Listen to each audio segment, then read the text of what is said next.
This is Ryan. And I'm John. Welcome to preview season. Oath of the Gatewatch. Hi! Whoa! It's another amazing episode of preview cards from Oath of the Gatewatch. It's going to be great. It's going to be.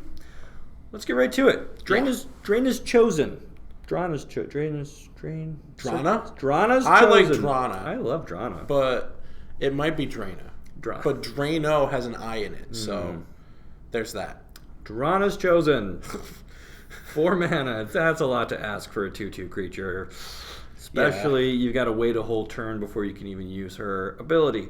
Hopefully you can eke out like a rally activation because she is an ally, but if your board is empty and you top deck her, oh man. Yeah. It's going to be bad. It's going to be bad. I see her as like a win more card, right? If you've already got another body on the table, you can get her cohort thing going. I think win more is exactly right. Yep.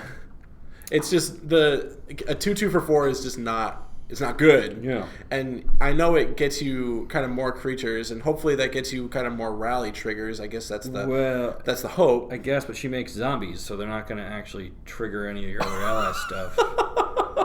So, they could, So she just makes zombies. She just makes zombies. And they come in tapped, so... they come in tapped. You got to do it at the end of your opponent's turn, I guess, so that you can attack with them on yours or block with them on your next opponent's turn. Yeah, because they're not blocking. No. They're tapped. Yeah.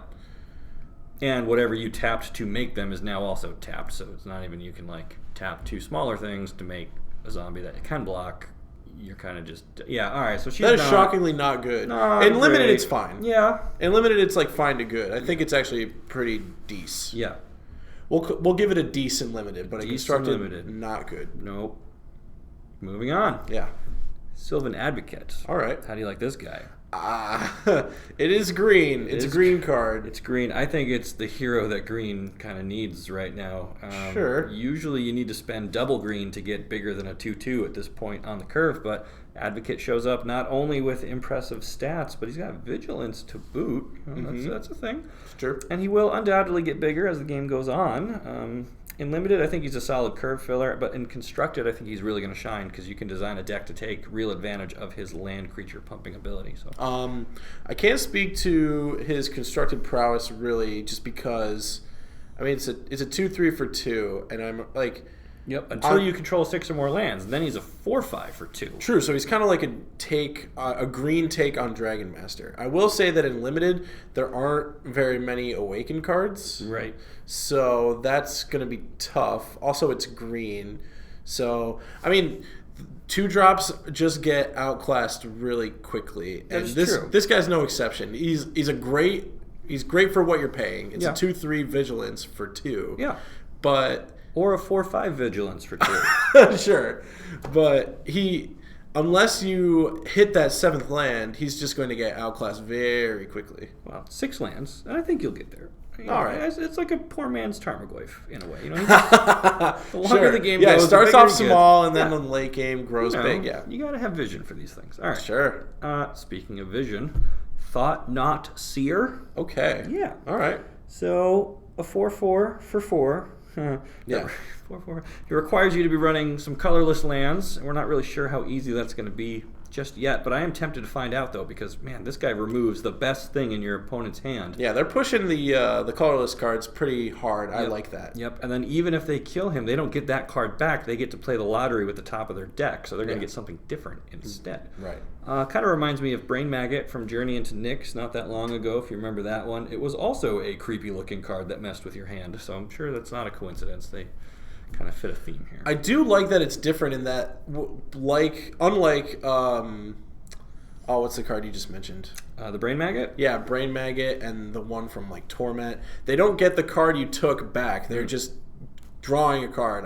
I really like that. They probably should have tried that a long time ago, but I like that they're kind of going in that direction. Yeah, it gives, the colorless something kind of new and different to do and makes them feel not really connected to any of the other existing cards. So I like it. Gives them a unique identity. I like it too. Yep.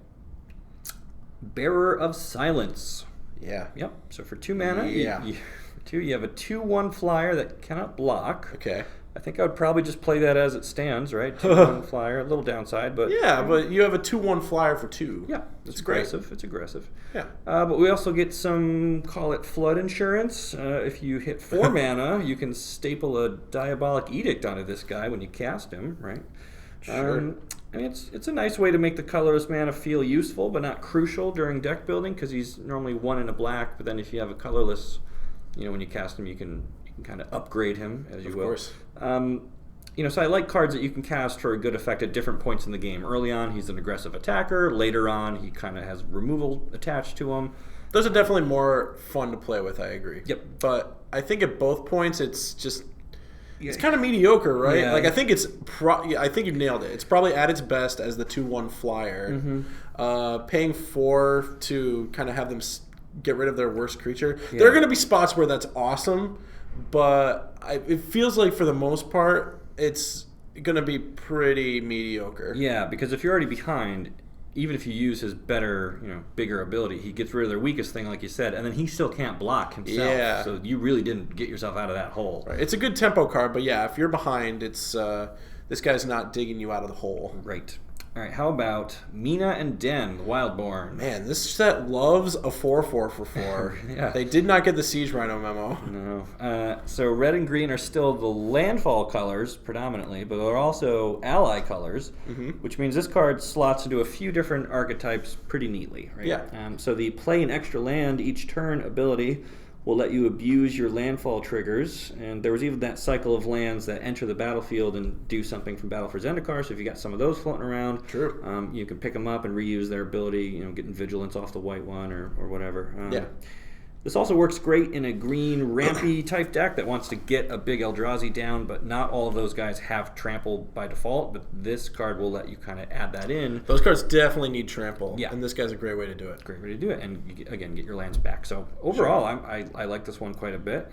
Sure, it's a cool. The cool thing about it is like if you have only 8 lands, you now suddenly have 9 mana. Yeah, it's like that one common elf from Visions. I can't remember the name. Quirion Ranger. It's like Quirion Ranger.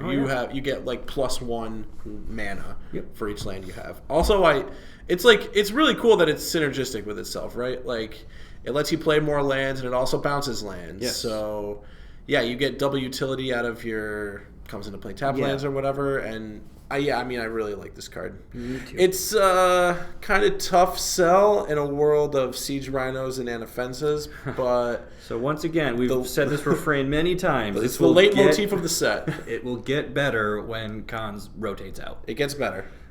Man, yeah, tough to swallow. All right, well, there's a lot of great cards previewed already, and more to come, certainly. If you see something that you do like, make sure you pre-order it. We got all these cards available on TCGplayer.com right now. Thanks for watching. We'll see you next time. Bye.